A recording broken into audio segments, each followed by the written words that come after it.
নমস্কাৰ। প্ৰথম প্ৰশ্নটো হৈছে মানুহৰ দেহত কেইডাল হাড় থাকে?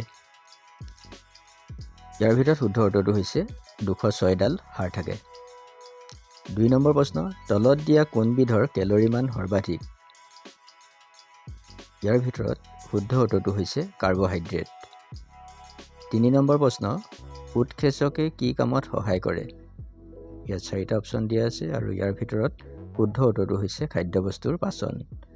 4 নম্বৰ প্ৰশ্ন, খাদ্যবস্তুৰ পাচন ক'ত হয়? ইয়াৰ ভিতৰত শুদ্ধ উত্তৰ হৈছে ক্ষুদ্ৰান্ত্ৰ। 5 নম্বৰ প্ৰশ্ন, অগ্নাশয়ৰ পৰা কি নিঃসৰণ হয়? ইয়াৰ ভিতৰত শুদ্ধ উত্তৰটো হৈছে ইনচুলিন। 6 নম্বৰ প্ৰশ্ন, সুস্থ এজন মানুহৰ হৃদপিণ্ডৰ স্পন্দন প্ৰতি মিনিটত কেইবাৰ হয়? শুদ্ধ উত্তৰ হৈছে 72 বাৰ। 7 নম্বৰ প্ৰশ্ন, মানুহৰ মগজুৰ কোনটো অংশ বৃহত্তম? ইয়াৰ ভিতৰত শুদ্ধ উত্তৰ হৈছে চেৰিব্ৰাম। 8 নম্বৰ প্ৰশ্ন, তলৰ কোনবিধ ৰোগ ভাইৰাছ সংক্ৰমণৰ দ্বাৰা হয়? ইয়াত 4বিধ ৰোগৰ নাম দিয়া আছে। শুদ্ধ উত্তৰ হৈছে সৰুৱাই। 9 নম্বৰ প্ৰশ্ন, কিহৰ অভাৱত বহুমূত্ৰ ৰোগ হয়?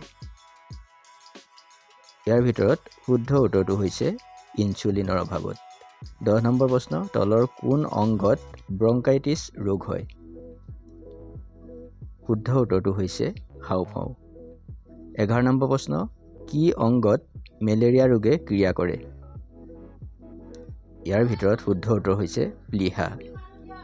12 নম্বৰ প্ৰশ্ন, তলৰ কোনটোৰ ওপৰত ডাৰউইনৰ মতবাদ প্ৰতিষ্ঠিত নহয়? শুদ্ধ উত্তৰ হৈছে প্ৰজনন হ্ৰাস। মানুহৰ হৃদপিণ্ডৰ কোনটো কোঠালিত অশুদ্ধ তেজ থাকে? শুদ্ধ উত্তৰটো হৈছে সোঁঅলিন্দ। কোনটো চেতকণাই এণ্টিবডি সৃষ্টি কৰে? ইয়াৰ ভিতৰত শুদ্ধ উত্তৰ হৈছে লিম্ফোচাইট। 15 নম্বৰ প্ৰশ্ন, তলৰ কোনটো অংগই এমনিয়াক ইউৰিয়ালৈ পৰিৱৰ্তন কৰে? শুদ্ধ উত্তৰ হৈছে যকৃত। বৃক্কৰ ভিতৰৰ কেন্দ্ৰীয় অংশৰ নাম কি? শুদ্ধ উত্তৰটো হৈছে মেডুলা। 17 নম্বৰ প্ৰশ্ন, কোনটো তন্ত্ৰই বিভিন্ন তন্ত্ৰসমূহৰ মাজত সমন্বয় ৰক্ষা কৰে? শুদ্ধ উত্তৰটো হৈছে স্নায়ুতন্ত্ৰই। শৰীৰত থকা গ্লুক'জৰ পৰিমাণ নিয়ন্ত্ৰণ কাৰ্যত কোনটো গ্ৰন্থি জড়িত? শুদ্ধ উত্তৰ হৈছে অগ্নাশয় গ্ৰন্থি। 19 নম্বৰ প্ৰশ্ন, তলৰ কোনটো গ্ৰন্থি অন্তঃস্ৰাৱী নহয়? শুদ্ধ উত্তৰটো হৈছে প্ৰষ্টেট গ্ৰন্থি। 20 নম্বৰ প্ৰশ্ন, প্ৰাণী দেহৰ কোনটো তন্ত্ৰৰ দ্বাৰা অক্সিজেন আৰু খাদ্যবস্তু কোষবোৰক যোগান ধৰা হয়? শুদ্ধ উত্তৰ হৈছে পৰিবহণ তন্ত্ৰ।